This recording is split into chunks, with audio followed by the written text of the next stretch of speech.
The American Egyptian Women of Influence podcast aims to be the American Egyptian culture podcast of choice. We believe that our knowledge and our participants' stories will greatly enhance understanding of both cultures. I'm Karen Leggett Aburaya. Today I'm speaking with Magda Saleh, Egypt's first prima ballerina. Born to an Egyptian father and a Scottish mother, Magda benefited from Egypt's association with the Soviet Union in the 1960s, when she and four other young ballerinas were invited to study with the world-renowned Bolshoi Ballet in Moscow. When they returned to Cairo, they danced before a totally enthusiastic audience, which included President Gamal Abdel Nasser. And then she even danced as a soloist back in Moscow with the Bolshoi. Magda has lived in the U.S. since the 1990s. Earning Her Piece was shown last year along with a documentary about Magda and the other dancers called A Footnote in Ballet History. From her home in New York with her husband, Egyptologist Jack Josephson, she promotes Egypt art, dance, and culture as often as possible, often with the New York Public Library for the Performing Arts at the Lincoln Center. Welcome, Magda. Good morning, Karen. Welcome. I'm really delighted to meet you over the phone and be part of this podcast. It's my first podcast. And what do you most want Americans to know about the arts in Egypt in general and dance in particular? When people ask me about art in Egypt in my line, which is classical ballet, I tend to say, well, it all began with Napoleon. Anyway, his military endeavors did not succeed and he was packed off home. The British came in, but the ruler of Egypt, who took over at that time, and it was the origin of the dynasty, the ruling dynasty of Egypt, was Muhammad Ali the Great. And he saw that breaking away from the bonds of the Ottoman Empire, which was enfeebled and failing, and turning to the West would be a great advantage. So he really, as I say, opened up this window on the West, and his successors pursued that. Fast forward to 1869, and we have the inauguration of the Suez Canal under Khedive Ismail, I believe Muhammad Ali's grandson. And that was when, for the festivities accompanying this incredible event, an opera house was built to receive all the royal and noble guests that came to attend the inauguration.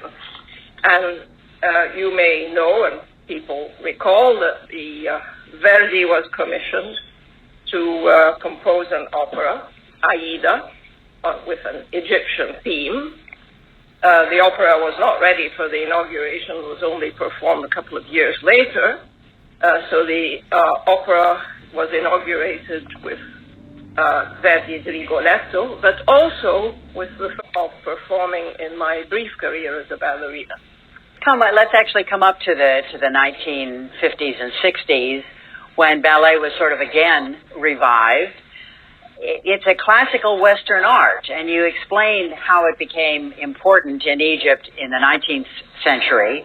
How did it become important again in Egypt at a time when nationalism and independence were being celebrated? Well, this takes me back to my young days. And of course, I describe myself as a child of the Egyptian Revolution, though I was born earlier, and I don't need to be coy about my age since I've given away all sorts of dates in my life. So I was a young child, and a very small cog in a very big wheel, which is the unfolding destiny of Egypt. So I lived at a very specific period, the post-revolutionary Egypt, and it was a time.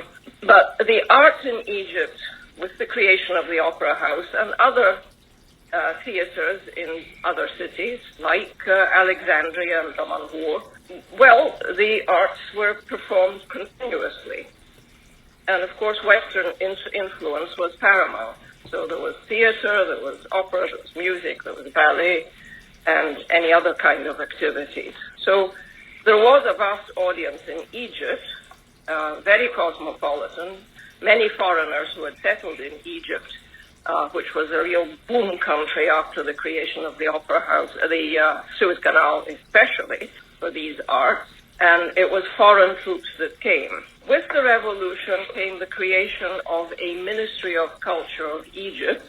And here I'd just like to pause and say that, of course, it was my very good fortune and that of my compeers in the ballet and in the other arts to have, as the founder of this ongoing Ministry of Culture, one of the three officers of the revolution, a man of immense culture and a quite unique personality by the name of Dr. Tharwat Orkesha. And he created, among other things in the Ministry of Culture, other departments, an Academy of the Arts. And within that Academy of the Arts was envisioned a ballet institute, along with cinema and theater, conservatoire of music, classical Arabic music, folklore, aesthetics and criticism. It's a very large enterprise. Our very good fortune also brought in teachers from the Soviet Union, from their most eminent ballet schools, from the Bolshoi, from the Kirov. So as you will see, we were very well grounded in the classical ballet.